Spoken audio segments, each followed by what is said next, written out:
Bonjour, bonjour, bienvenue sur Coco TV pour une nouvelle vidéo de présentation. Aujourd'hui, un boîtier très spécial, le Inwin H-Tower, un produit en version très limitée. De toute façon, le tarif est plutôt dissuasif puisque nous sommes à 2400-2500 €.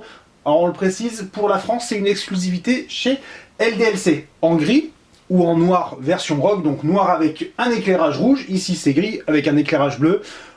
On se rassure, l'éclairage peut être changé, il y a des diodes RGB sur les montants des panneaux. Le boîtier, donc on le connaît, on l'a vu à plusieurs reprises sur le salon, le principe est très simple, ça s'ouvre comme une fleur, et ensuite on a accès au plateau pour la carte mère, l'alimentation, carte graphique et compagnie. Sur le côté, nous avons plusieurs boutons, ici avec la gestion de l'éclairage, ici la gestion des lasers. Alors les lasers, on reviendra dessus. Tout ce qu'il faut savoir, c'est que c'est un boîtier qui est super, tout simplement parce qu'il y a des lasers. Et à l'avant, nous avons d'autres boutons qui vont permettre de gérer l'ouverture, la fermeture du boîtier, avec en plus un bouton d'arrêt d'urgence, comme sur une CNC par exemple, qui va permettre de couper l'ouverture ou la fermeture en cas de besoin, très simplement, puisque c'est sur le dessus, on arrive, on donne un petit coup et ça se coupe.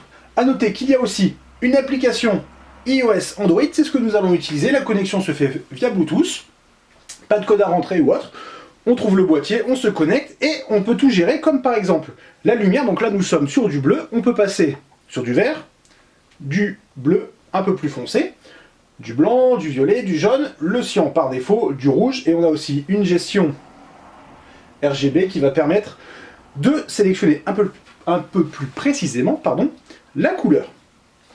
Nous avons d'autres fonctionnalités qui rappellent les boutons sur le côté pour permettre de couper les lasers ou la lumière. Un petit bouton à propos qui permet d'avoir des informations sur le boîtier. Mais surtout, le principal, c'est la première page qui va permettre de gérer l'ouverture et la fermeture du boîtier. Donc là, on a activé les lasers. Alors, on ne les voit pas pour l'instant, c'est dommage. Alors, à quoi servent les lasers qui sont ici, ici, ici et pareillement de l'autre côté? Tout simplement à voir s'il y a un obstacle. Alors, à voir s'il y a un obstacle au sol, c'est-à-dire que si le laser va se projeter contre un mur, par exemple sur le côté, il ne s'ouvrira pas parce que sinon ça va buter. En revanche, si jamais il y a une étagère derrière, on ne pourra rien faire. Alors l'ouverture du boîtier, c'est particulièrement simple, on appuie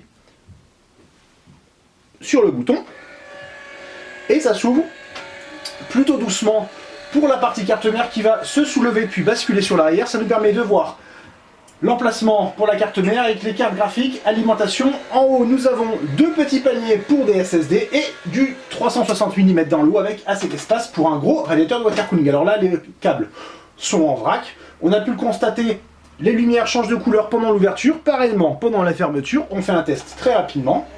Encore une fois, ça bascule plutôt lentement. Ça va encore se ralentir quand il va passer à la verticale. En revanche, à la fin, ça fait du bruit. Alors on notera quand même, par rapport au plateau derrière, c'est pas forcément évident d'y accéder avec les gros panneaux. Du coup, pour l'installation d'un gros radiateur, on préférera le faire avant l'installation du boîtier. On notera surtout qu'en termes de hauteur, il n'y a pas énormément de limitations.